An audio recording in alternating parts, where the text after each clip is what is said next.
Oke, kita lanjutkan diskusi kami. Tadi menanggapi soal Bang Habibur Rahman, Bang Masinton. Jadi sebenarnya pertanyaan itu tidak pertanyaan itu memang masih tendensius karena kenapa ditujukan kepada Prabowo saja? Kenapa bukan ke Anies dan lain-lain gitu? Ya Anies kan kalau ke Anies kan ketika pertanyaannya pertama kan ke Pak Prabowo. Ya ditanyakan tema itu gitu loh. Ya ke Pak Anies kan ada tema pertanyaan lain gitu loh. Jadi kan masing-masing calon presiden itu kan ditanyakan tentang komitmennya per bidang gitu ya. Nah, jadi apa yang disampaikan oleh Pak Ganjar ya itu bukan hal yang tendensius. Hal yang sama juga ditanyakan oleh Pak Anies kok ke Pak Prabowo gitu. Jadi umpama tendensius juga dong kalau gitu.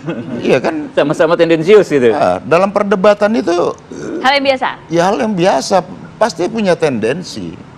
Tendensi itu bukan ke dalam ke pribadinya, tapi pada tendensi ide gagasannya apa. Gitu loh.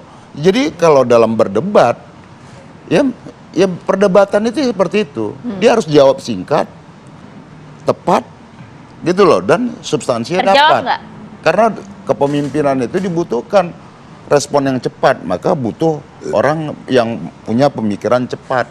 Gitu loh, satset gitu kan. Nah, makanya kan Masuk tuh ya. selalu Oke.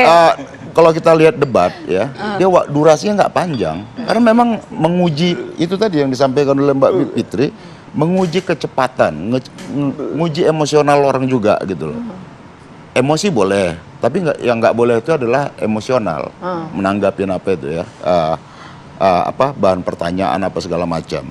Nah jadi dalam perdebatan kemarin itu kan jelas ya, kalau kita lihat itu sentimen publik itu kan jelas, itu angkanya itu pasti ke Pak Ganjar, Pak Anies, Pak Ganjar, Pak Anies. Nah baik itu penguasaan materi dan penyampaian yang juga itu bagi publik itu kontekstual dan tidak mengawang-awang idenya gitu loh, tidak normatif. Itu perlu diketahui oleh publik sehingga publik itu bisa melihat oh ini normatif, oh ini yang masuk ke ranah substantif gitu loh. Oke, Bang Ramli melihatnya seperti apa? Tendensius atau tidak itu kan sangat subjektif ya. Jadi kembali ke apalagi kami-kami yang terlibat di Pilpres ini pasti akan berpikir oh itu tendensius kalau menyerang kami. Tapi kalau tidak menyerang kami bukan tendensius. Jadi ini subjektivitas pemikiran ya. Subjektivitas. Iya, pasti. Jadi pasti akan ke situ. Dan kami melihat pertanyaan-pertanyaan sebenarnya bukan menyerang individu, lebih kepada ide, gagasan, kemudian kelembagaan dan seterusnya. Ya sama misalnya ketika Mas Anies ditanya soal IKN ya sama Mas Ganjar. Ya dengan enteng kan Mas Anies menjawab dengan sangat baik gitu soal IKN. Ya kalau memang kita tidak sepakat dengan IKN ya kenapa tidak gitu.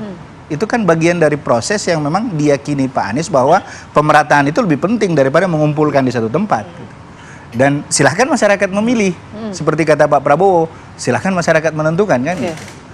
Ya kalau misalnya tendensius kan, kami juga merasa tendensius ketika Pak Prabowo dengan mimiknya itu seperti agak menyerang Mas Anies ya. Seperti Y dan seterusnya, itu kan Anies gitu kan, jadi itu juga kalau kita berpikir tendensius ya pasti tendensius rasanya gitu ya. Apalagi Mas Anies ya memang dicalonkan sama Pak Prabowo di DKI Jakarta, itu seperti anak kecil ya, saya dulu kasih, kalau bukan saya kamu nggak bisa bahkan apa-apa gitu. Itu jadinya seperti itu. Sempat tersinggung nggak pada saat hal itu diungkap oleh Pak Prabowo? Kalau kami lihat Mas Anies sih santai saja menanggapi ya, jadi tapi kan pendukung itu beragam ya, pendapatnya beragam. Saya kebetulan pas debat itu di markas kita, ya jadi komentator buat teman-teman lain kan, responnya kan kelihatan. Responnya apa Bang? Responnya ya pada saat Pak Prabowo bilang seperti itu mereka pada gitu kan gitu. Jadi itu kalau tendensius atau tidak ya kembali ke persepsi masing-masing sebenarnya.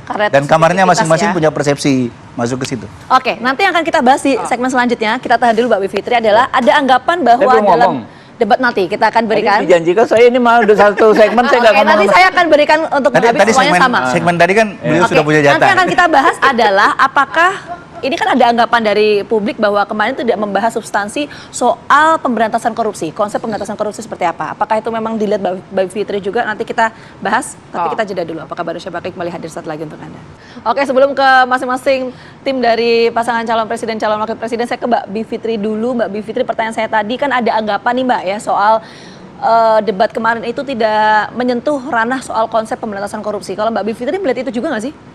Ya, saya kira kritiknya pimpinan KPK itu karena ekspektasinya ketinggian juga. Kalau saya sih memang melihat debat capres ini seperti tadi ya, saya lebih mau melihat kalau saya kan sering jadi juri lomba debat hukum, tuh biasanya 3 hal tuh yang dilihat, matter, method, sama manner.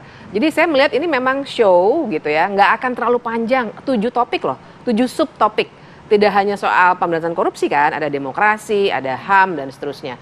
Jadi menurut saya sih wajar saja kalau tidak terlalu banyak yang bisa dibahas, kecuali kalau memang ada debat khusus soal pemberantasan korupsi. Silakan KPK buat sendiri juga boleh-boleh aja gitu. Buat saya sih kemarin sudah cukup ya, sudah banyak jawaban yang terlepas dari kita setuju atau tidak, tapi soal pemberantasan korupsi sebenarnya sudah masuk jadi salah satu subtopik. Ketiganya menjawab? Ketiganya menjawab, silakan kita nilai aja masing-masing, sesuai waktu yang dikasih kan juga sempit nih, cuma berapa sih, 2 menit ya, jadi tentu saja nggak akan bisa terlalu elaboratif begitu. Oke, langsung saja Bang Habib, soal pemberantasan korupsi sudah cukup on point kah gagasan yang disampaikan? Karena kan sempat ada statement juga dari Ketua KPK. Bahwa Pak Prabowo sebetulnya satu-satunya yang menyampaikan perbaikan semua institusi yang berwenang dalam pemberantasan korupsi. Bukan hanya KPK, tapi kejaksaan, kepolisian, macam-macam lah sampai ke inspektorat. Saya sedikit menanggapi tadi yang soal HAM ya. Tadi disampaikan Pak Masinton dan Bung Ramli ya. Ya kembali kan rakyat yang menilai ya. Ini kan kita sebetulnya Mbak Bivitri ini bukan lomba debat, ya kan ya. Debat capres itu bukan lomba debat, ya. Jadi debat capres itu adalah etalase bagi rakyat untuk menilai bukan siapa yang paling pandai berdebat, tapi siapa yang paling layak untuk dipilih sebagai pemimpin. Ya, itu menurut kami poinnya, dan itu Pak Prabowo nangkep banget, Pak Prabowo paham banget, dan itulah yang bisa kami rasa ya dieksekusi dengan Pak Prabowo kemarin. Beliau menyampaikan semua dengan hal-hal yang sederhana ya, tetapi lengkap, jelas dan detail ya. Dan itu bisa dipahami rakyat, misalnya dengan gestur come on. Itu kan artinya ya kan dia ingin menunjukkan kepada publik bahwa orang yang bertanya ini misalnya soal HAM, Pak Ganjar, publik pasti akan mengejar kapasitasnya apa. Kalau yang bertanya misalnya Usman Hamid ya, saya pikir nggak akan banyak masalah. Tapi kalau yang menaikkan Pak Ganjar, orang bertanya ini orang kemana aja selama ini. Sampai saat ini Menko Polhukamnya malah cawapresnya beliau ya kan. Dan Pak Arsnya sudah paham banget bahwa ini persoalan pengadilan HAM ya, khususnya yang secara dia sudutkan ke arah Pak Prabowo, penghilangan paksa ya, nggak bisa naik ke penyidikan karena berkas penyelidikannya yang dilakukan oleh Komnas HAM nggak memenuhi syarat formil dan material.